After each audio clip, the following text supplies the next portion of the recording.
다 같이 사도신경으로 우리의 신앙을 함께 고백하시겠습니다. 나는 전능하신 아버지 하나님, 전지의 창조주를 믿습니다. 나는 그의 유일하신 아들, 우리 주 예수 그리스도를 믿습니다. 그는 성령으로 잉태되어 동정녀 마리아에게서 나시고 본디오 빌라도에게 고난을 받아 십자가에 못 박혀 죽으시고 장사된 지 사흘 만에 죽은 자 가운데서 다시 살아나셨으며 하늘에 오르시어 전능하신 아버지 하나님 우편에 앉아 계시다가 거기로부터 살아있는 자와 죽은 자를 심판하러 오십니다. 나는 성령을 믿으며 거룩한 공교회와 성도의 교제와 죄를 용서받는 것과 몸의 부활과 영생을 믿습니다. 아멘. 다 같이 찬송가 170장 내 주님은 살아계셔 함께 찬송하시겠습니다.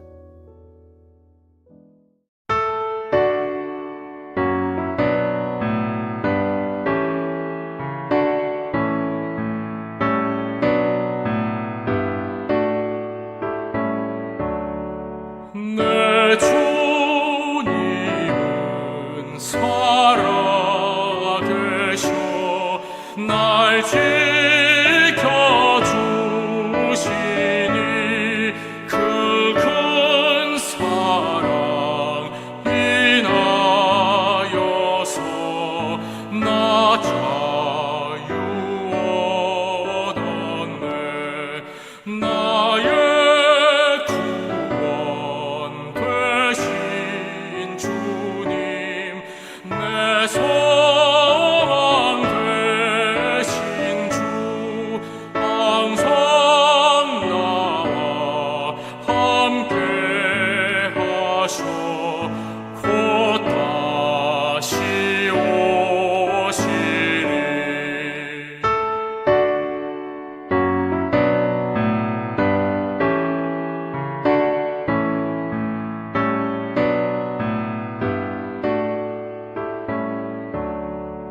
나를 거룩하게 하려 주 나를 부르니 주의 은혜 내게 넘쳐 주 뜻을 이루니 고생 믿음 나가지고 주 말씀 따르면 주님 다시 강림할 때 날 영접하시리. 아멘.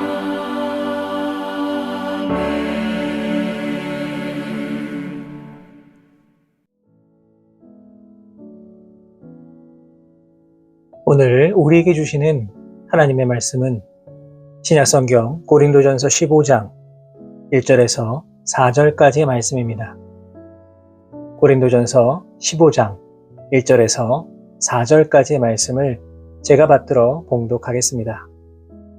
형제들아, 내가 너희에게 전한 복음을 너희에게 알게 하노니 이는 너희가 받은 것이요 또 그 가운데 선 것이라. 너희가 만일 내가 전한 그 말을 굳게 지키고 헛되이 믿지 아니하였으면 그로 말미암아 구원을 받으리라. 내가 받은 것을 먼저 너희에게 전하였노니 이는 성경대로 그리스도께서 우리 죄를 위하여 죽으시고 장사 지낸 바 되셨다가 성경대로 사흘 만에 다시 살아나사. 아멘. 이 사도 바울은 오늘 본문의 말씀을 통해서 부활에 대한 문제를 다루고 있습니다. 왜냐하면 당시 사람들이 영혼의 불면성은 인정하면서도 이 육체의 부활은 결코 인정하지 않으려 하는 이 헬라 철학의 영향으로 인하여서 고린도 교회 일부 성도들 사이에서도 과연 부활이 있는가라고 하는 문제가 제기되었기 때문입니다. 이 기독교 신앙에 있어서 예수님의 부활을 믿는 것은 믿음의 초석이라고 할 수 있습니다. 그렇기 때문에 부활에 대한 올바른 지식과 확실한 믿음을 갖지 않고서는 누구도 올바른 기독교 신앙관을 가졌다 그렇게 말할 수는 없습니다. 왜냐하면 예수님의 부활이 없었다면 우리 역시 부활의 소망과 영생의 기쁨을 누릴 수가 없기 때문입니다. 사도 바울은 오늘 본문을 통하여서 예수님의 부활은 이미 성경에서 예언된 약속의 성취이고 예수님의 부활을 목격한 수많은 사람들이 있으며 무엇보다 자신의 회심을 통하여 입증되었다라고 분명하게 말하고 있습니다. 본문 1절 말씀을 보시면 형제들아 내가 너희에게 전한 복음을 너희에게 알게 하노니 기록하고 있습니다. 다시 말해 사도 바울은 자신이 알고 있는 복음의 핵심적인 진리를 고린도 교인들에게 전하고자 했다는 겁니다. 자, 그렇다면 그 핵심적인 진리가 무엇입니까? 그것이 바로 오늘 본문 3절과 4절에 기록된 예수 그리스도의 죽음과 부활입니다. 예수님께서 우리의 죄를 대신하셔서 죽으시고 장사된 지 사흘 만에 다시 살아나신 것, 바로 이것이 바울이 전한 복음의 핵심입니다. 우리도 마찬가지입니다. 우리가 그리스도인이라고 생각하지만 과연 나의 중심은 어디에 있는가를 깊이 생각해 볼 수 있어야 합니다. 많은 사람들이 점점 현재만을 바라보며 신앙생활합니다. 그래서 현재의 삶 속에서 누리는 기쁨을 가지고 자신이 복을 받았다던가 혹은 복을 받지 못했다 그렇게 생각을 합니다. 물론 그리스도인이 예수님을 잘 믿고 이 땅에서 풍성한 복을 받아 누리는 것 참으로 중요합니다. 그런데 복음의 핵심이 무엇입니까? 결국 복음이라고 하는 것은 예수님께서 우리의 죄를 대신하여 죽으시고 다시 부활하셨다는 것을 믿는 것, 그것이 바로 복음의 핵심입니다. 어쩌면 그것이 전부라고 할 수 있습니다. 다시 말해서 우리가 예수님을 믿으면 죄 사함을 받고 마지막 때에 부활하여서 영생의 기쁨을 누리게 된다는 것이 우리가 진정으로 추구해야 하고 바라보며 나아가야 할 진정한 행복이라고 할 수 있다는 것입니다. 그렇다면 우리들의 모습은 어떠합니까? 진정으로 영생의 기쁨을 누리는 것이 내가 누려야 할 궁극적인 행복이다 그렇게 생각하고 있습니까? 아니면 여전히 세상에서 많은 것을 누리며 잘 사는 것이 진정한 행복이다 그렇게 생각을 하고 있습니까?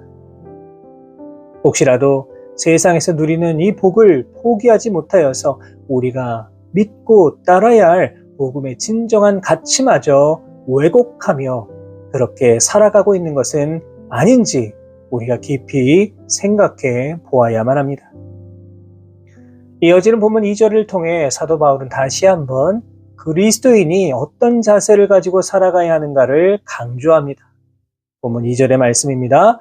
너희가 만일 내가 전한 그 말을 굳게 지키고 헛되이 믿지 아니하였으면 그로 말미암아 구원을 받으리라. 너무나 당연한 말이지만 사도 바울은 다시 한번 예수님 말씀을 믿고 지키면 구원을 받을 것이다 그렇게 말합니다. 자, 그런데 이 말씀을 반대로 한번 생각해 보면 주님 말씀을 믿지 아니하면 구원을 받지 못한다 이러한 뜻이 됩니다. 사실 우리의 믿음은 너무나 연약합니다. 그래서 소중하게 지키고 보호하지 아니하면 악한 영은 언제라도 우리의 믿음을 쉽게 빼앗아가 버릴 수 있습니다. 그렇기 때문에 사도 바울은 로마서 10장 17절 말씀을 통해 그러므로 믿음은 들음에서 나며 들음은 그리스도의 말씀으로 말미암았느니라 분명히 말하였습니다. 다시 말해서 우리의 믿음이라고 하는 것은 그냥 저절로 지켜지는 것이 아니라 예수님 말씀을 계속해서 들어야 그 믿음을 지켜나갈 수 있다는 것입니다. 이처럼 말씀을 듣고 우리 마음에 새기는 것, 다시 말해 말씀대로 살아가기 위해 노력하는 것은 우리의 믿음을 지킬 수 있는 가장 좋은 방법입니다. 우리가 믿음이 연약해지는 것, 때로는 시험에 드는 이유가 무엇일까요? 곰곰이 생각해보면 거의 대부분의 경우가 우리 마음 가운데 하나님 말씀이 떠나버렸기 때문입니다. 말씀이 떠나버리면 우리 마음에는 계속해서 의심과 불신이 생겨나게 되는 것이고, 결국에는 믿음 생활을 온전히 할 수 없게 만드는 요인이 되어버리고 마는 것입니다. 바라기는 언제나 우리의 믿음이 연약해지지 아니하도록 더욱 하나님 말씀을 들으며 나아가시고, 무엇보다 말씀을 마음에 새기시고 그 말씀대로 살아가기 위하여 최선을 다해 노력하며 나아가실 수 있는 우리 모든 성도 여러분 되시기를 주님의 이름으로 부탁을 드립니다. 이제 사도 바울은 무엇을 전해야 하는지를 알려줍니다. 보면 3절의 말씀입니다. 내가 받은 것을 먼저 너희에게 전하였느니 이는 성경대로 그리스도께서 우리 죄를 위하여 죽으시고.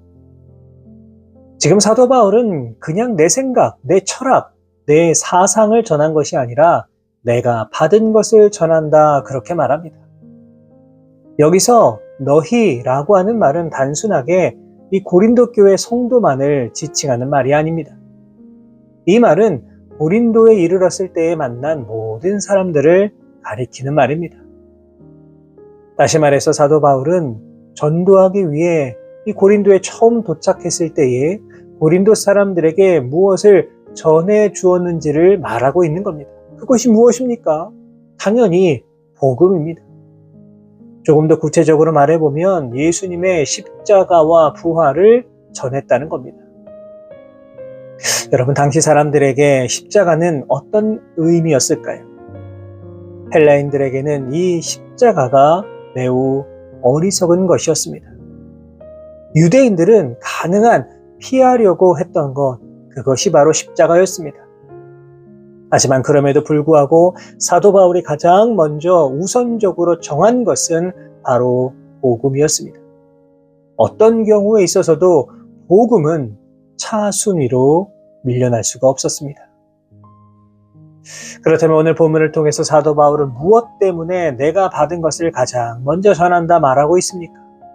그것은 고린도 교회 성도들이 복음에 대해 오해하고 착각하고 있었기 때문입니다. 그것이 무엇입니까? 어떤 특별한 은사가, 어떤 놀라운 능력이, 어떤 특정한 분파가 사람을 변화시키고 복음을 확장시킬 수 있다라고 생각을 했던 것입니다. 그런데 어쩌면 이러한 생각을 우리가 가지고 있는지도 모르겠습니다. 우리 역시도 어떤 은사가 있는 사람만 복음을 전할 수 있는 것이고, 신비한 능력을 보여주어야 하고 어떤 획기적인 아이디어가 있어야만 복음을 효과적으로 전달할 수 있다, 이렇게 생각하기도 합니다. 물론 복음을 전함에 있어서 이러한 것들이 필요할 수도 있습니다. 그러나 더 중요한 것은 복음 그 자체를 가지고 나아가야만 합니다. 어떤 이유에서라도 복음의 본질이 훼손되어서는 안 됩니다. 하나님께서 나를 사랑하셔서 독생자 예수님을 보내주셨고, 예수님께서 나의 죄를 대신하여 십자가에서 죽으심으로 말미암아 나의 모든 죄가 용서함을 받았고, 예수님께서 죽음에서 다시 부활하심으로 말미암아 내가 사망의 권세를 이기고 부활의 기쁨과 영생의 복을 받은 존재라고 하는 사실을 우리는 언제 어디서라도 담대하게 전할 수 있어야 합니다. 사도 바울은 로마서 1장 16절 말씀을 통해 이렇게 말합니다. 내가 복음을 부끄러워하지 아니하노니 이 복음은 모든 믿는 자에게 구원을 주시는 하나님의 능력이 됨이라. 먼저는 유대인에게요, 그리고 헬라인에게로다. 사랑하는 여러분, 이 시간 우리의 모습을 깊이 돌아보았으면 좋겠습니다. 나는 어떤 믿음, 어떤 신앙, 어떤 삶의 자세로 살아가고 있습니까?